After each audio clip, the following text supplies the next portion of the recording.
નમસ્કાર, આપ જોઈ રહ્યા છો નેશન પ્લસ ન્યૂઝ. હું છું આપની સાથે હિતલ ભગત. છોટાઉદેપુર જિલ્લાના સરહદી વિસ્તારના ભોરદા ખાતે એક ઇસમને રંગપુર પોલીસે ઝડપી પાડી વધુ કાર્યવાહી હાથ ધરી છે.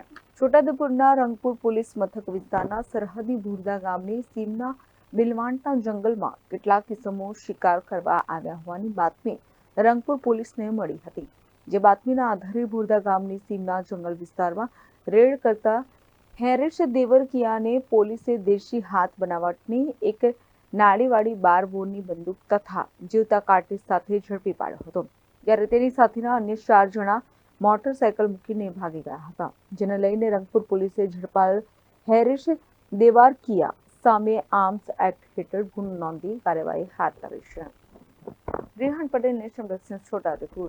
સમાચારોના સતત અપડેટ મેળવવા માટે અમારી નેશન પ્લસ ન્યૂઝની યુટ્યુબ ચેનલને સબસ્ક્રાઇબ કરો, બેલ આઇકન દબાવો અને જોડાયેલા રહો ફેસબુક, ઇન્સ્ટાગ્રામ અને ટ્વિટર પર.